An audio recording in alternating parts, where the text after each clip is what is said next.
shortly. But first off, let's do this. Ghana's prisons facilities are actually overwhelmed by close to 4,000 inmates. That's raising concerns about the implications for national security and also the country's judicial and justice delivery system. A total of some 13,883 persons are currently behind bars, far exceeding the capacity of Ghana's prison service to actually hold 9,945. Civil society group Crime Check Foundation says a speedy passage of the non-custodial sentencing bill will solve this challenge. There's more in the following report. Ghana's justice delivery system is grappling with a myriad of challenges. Key amongst them is the unavailability of an alternative sentencing regime for petty offenders. Civil society group Crime Check Foundation says its initial findings reveal that most of these petty offenders are vagrants.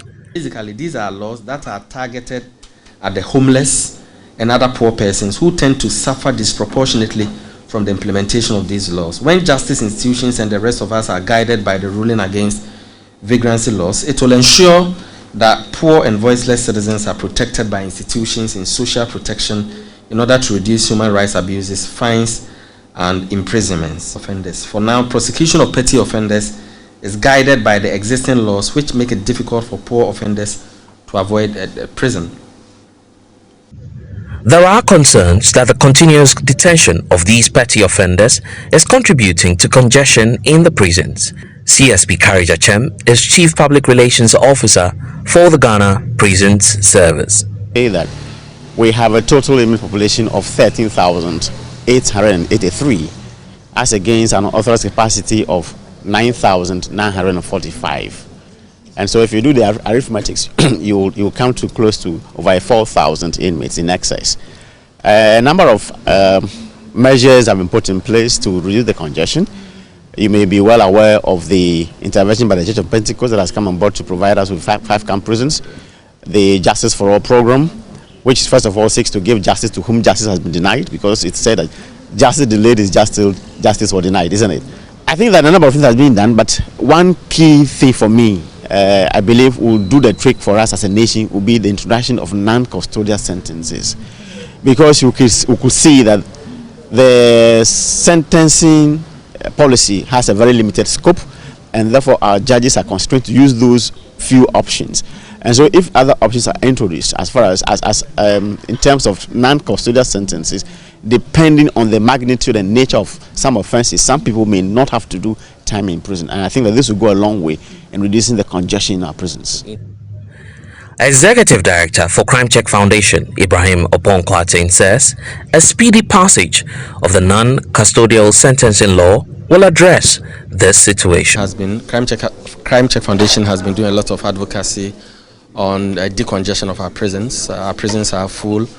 Most of the structures are colonial structures that do not befit the status of prisons, and then this affects the reformation and rehabilitation of prisons, of prisoners that the Ghana Prison Service has been advocating. Today's program is important because we understand and we know that most vagrants are being sent into jail. They usually find these are poor people, homeless people on the streets, and because by dint of their appearance, when the police organizes soups, they usually are affected. They are sent to prison without the intervention of lawyers. They don't have, because they are poor, they don't have access to lawyers, and this is increasing the prison population. So you feel jailing people who still plenty? Well, it's time now for us to have some conversation on this and explore ways of decongesting prison facilities. Fortunate to have Ibrahim Opon-Kwarteng, who's the Executive Director for Crime Check Foundation, joining us. Richard Komodo is also a security consultant. Thank you, gentlemen, for joining us. So we'll be exploring the security implications shortly, but Crime Check Foundation says it's been carrying out some monitoring activities. Let me start off with you, Ibrahim. What's your findings after the tour of all the prison facilities across the country? How bad is the situation as we speak? It's bad as bad, and then this is no news because it is something that is in the public domain about the congestion in our country's prisons. We should know that out of the 46 prisons that we have, I think governments, successive governments have added just 4. And most of these structures that we have, were not meant as prisons. They were colonial structures. Some of them slaves being kept in there, and so on and so forth. If we claim to be a beacon of democracy and a champion of human rights, then we should be doing better than on to prisons, ensuring the reformation and the protection of prisoners.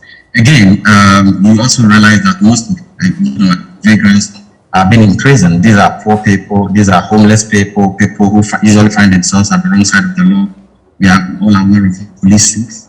Usually, these people are targeted because of, usually the way they look and so on and so forth. Of course, some of them have committed crimes. Some of them, and we should situate it in, the context of poverty, because some of them may have stolen. We are not condoning a crime that someone goes to steal a plastic chair in a banana. These are the people who continue to make our prisons congested. So our monitoring has revealed lots of problems, and we believe that because of the loopholes, gaping loopholes in our criminal justice system, most of these people who are in prisons we are all aware again that if it is about someone who has the wherewithal, they are able usually to use technicalities in court to go scot-free. But in the absence of non-custodial sentencing law, and of course, the poor people will be targeted all the time. This is a concern that we are talking about, doing a lot of advocacy for the passage of the non-custodial. So are you suggesting that the problem has got to do with our laws, and how do we change that? What's the solution to that? Our laws, there are no laws that ought to be amended.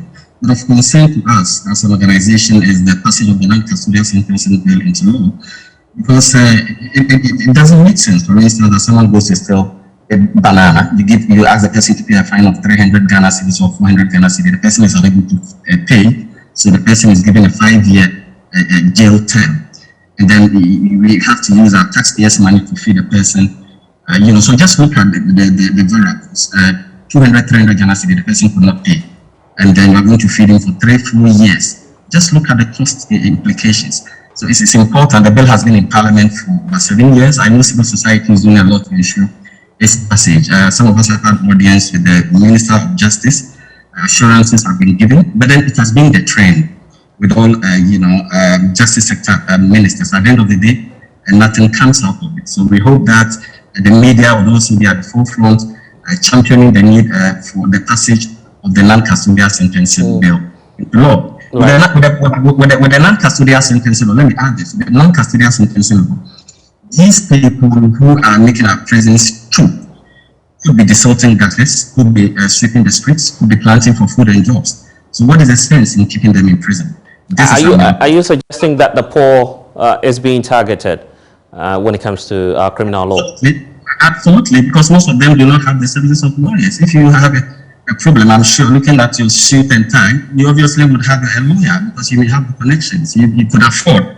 But what about the many people out there on the streets who do not have access? So this is a major concern. With the call that you're making, are you not condoning crime? I guess that's also another thing to look at. Not at all. We've made our position very clear. No one is condoning crime. That is why we have petty offenders. It is within the law. That is why, they are usually not given outrageous sentences, but some, sentences to deter them from committing crime. What we are saying is that is prison the only alternative? No. A recent ruling by the African Court on Human and People's Rights, is clear that vagrants should not be imprisoned. It is against the law. There should be alternatives to imprisonment. Every nation that develops, in Europe, in the Americas, petty offenders are not sent to jail. They are given community service to do. So what is preventing us, especially a poor country, a developing country, let me put it that way. And that needs the services of these offenders to develop the country.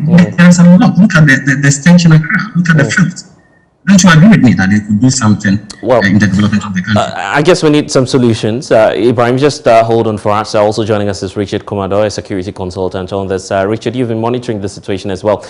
Just about close to 4,000. Let's make it approximately 4,000 persons. These are the numbers that the Ghana Prison Service is unable to contain at this moment. That has implications for national security, isn't it? Richard, if you can hear me, I'm asking about the implications for our national security and what we could do to decongest prisons. It appears that we're having some challenges with Richard. We'll get back to him. But Ibrahim, for you, as we wrap up on this conversation, what will be the way forward and how soon do we need an intervention from the authorities? We need it very soon because our prisons are hugely congested.